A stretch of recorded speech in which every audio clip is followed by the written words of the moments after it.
Cuando hablamos de bilingüismo, generalmente nos referimos a personas que pueden hablar dos idiomas sin ninguna dificultad. Personas que pueden hablar en español e inglés, árabe y hebreo, o hasta francés e inglés. Sin embargo, parece que esta definición solamente contempla a personas oyentes. Pero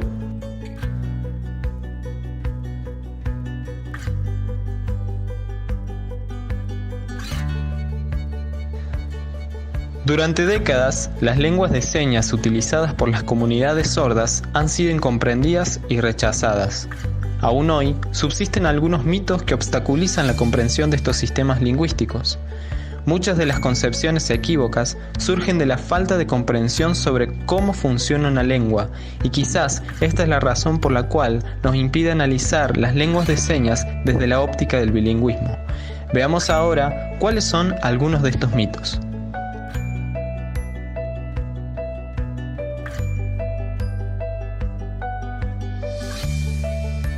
Uno de los mitos más antiguos en torno a las lenguas de señas es que éstas no tienen el estatus de lengua, es decir, no son consideradas idiomas. Nada más alejado de la verdad. Las lenguas de señas son idiomas tal como el español, el inglés o francés. Las lenguas de señas no son una especie de mímica o código gestual.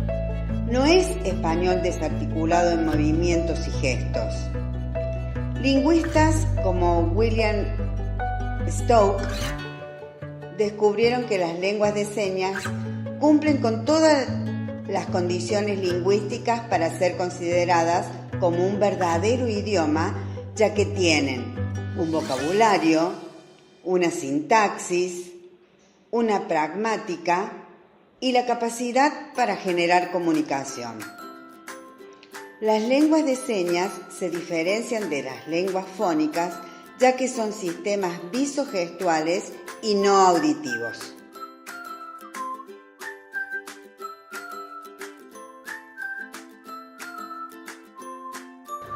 Muchos piensan que la lengua de señas son un idioma universal, único y compartido por todos los sordos del mundo, algo así como el Esperanto. Sin embargo, existen diversas lenguas de señas alrededor de todo el planeta. Por ejemplo, la lengua de señas uruguaya, brasilera, americana o la que usamos acá, la lengua de señas argentina.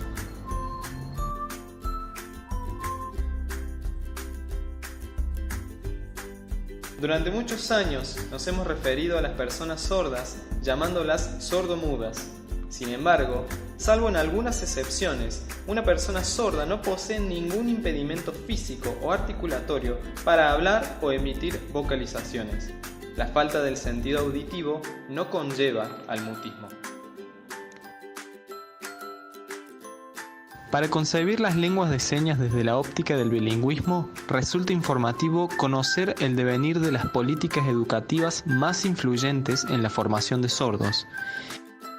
A lo largo de la historia han surgido varias escuelas que intentaron dar una respuesta en cuanto a la educación de las personas sordas. Es importante destacar que las políticas de formación de sordos han sido diseñadas y promulgadas por personas oyentes, lo cual no sorprende que muchas de ellas hayan resultado más negativas que positivas para la comunidad sorda. Los modelos más importantes de educación para sordos se distinguían notablemente en la segunda mitad del siglo XIX. En Europa se asienta el modelo alemán u oralista propugnado por Samuel Heinig. Planteaba que la escuela de sordos debía enfatizar la enseñanza del habla, de modo que el alumno pudiera integrarse a la sociedad oyente, mientras que en América se adopta el modelo francés o bilingüe que defendía la educación basada en las lenguas de señas, con el fin de preparar al alumno para la vida ciudadana. Veamos un poco más acerca de estos métodos.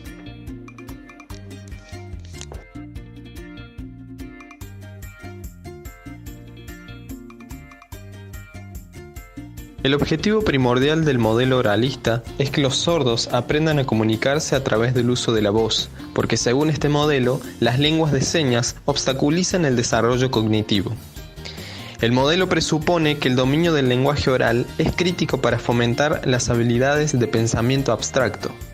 El oralismo utiliza diversas técnicas como la lectura labial, entrenamiento auditivo y ejercicio articulatorio para lograr la mayor fluidez posible en la lengua fónica mayoritaria del país en que se encuentre el sujeto sordo.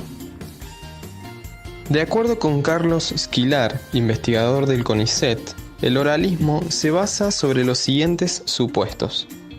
La deficiencia auditiva limita directamente la competencia comunicativa, lingüística y cognitiva de los niños sordos.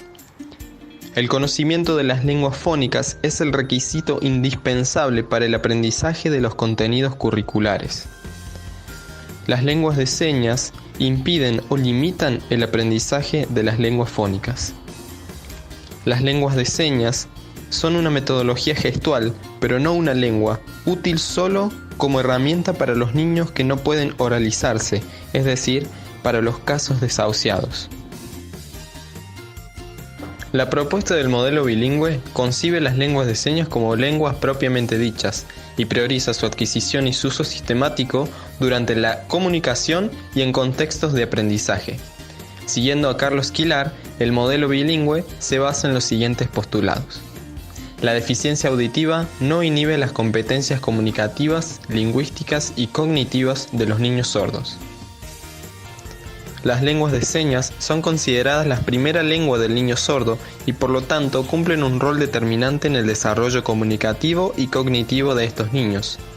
Las lenguas de señas son utilizadas para la transmisión de los contenidos escolares. Las lenguas de señas no solo no impiden, sino que favorecen el aprendizaje de una segunda lengua. El niño sordo debería también conocer la segunda lengua para poder integrarse entonces en un mundo bilingüe y bicultural.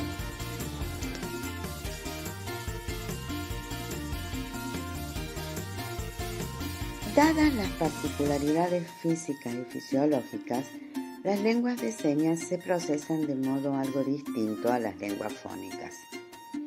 En 2007 se demostró que la velocidad de producción en las lenguas de señas es menor que las lenguas fónicas, ya que la lengua es más rápida que las manos. En cuanto a la percepción del lenguaje, biológicamente depende de modalidades sensorio-motrices diferentes. Por un lado, la audición y los movimientos bucofonatorios, y por el otro, la vista y el movimiento de las manos. Ambos tipos de lenguas comparten atributos cognitivos en la organización motora, la percepción y la representación en la memoria. Pero existen diferentes sistemáticas entre ellos. Asimismo, difieren en tiempo para la producción, reconocimiento de palabras y en la naturaleza del análisis morfológico requerido. Porque el reconocimiento de palabra hablada por lo general lleva más tiempo que el reconocimiento de signos. En cuanto a la morfología, las lenguas fónicas tienen preferencia por la fijación lineal, mientras que las lenguas de señas no. La modalidad visogestual permite el uso de espacios señantes para demostrar distinciones lingüísticas. Por ejemplo, los señantes hacen uso de espacios compartidos para describir escenas observadas en conjunto que no requieren una perspectiva particular del observador, mientras que los usuarios de varias lenguas fónicas deben adoptar una perspectiva espacial. Sin embargo, cabe destacar que el desarrollo lingüístico o los procesos de apropiación de las lenguas de señas, por lo general, dependen, entre otras cosas, de la edad de adquisición.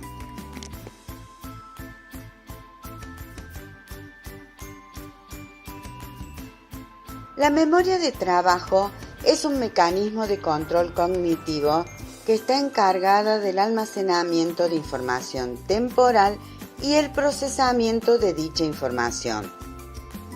La memoria de trabajo interviene de modo diferente en las lenguas fónicas y en las lenguas de señas, ya que los estímulos auditivos y los visuales conllevan distintos modos de procesar información temporal y espacial. Por ejemplo, la memoria icónica se desvanece entre los 200 o 300 milisegundos, mientras que la memoria con estímulo auditivo y respuesta vocal persiste por 2 segundos o más.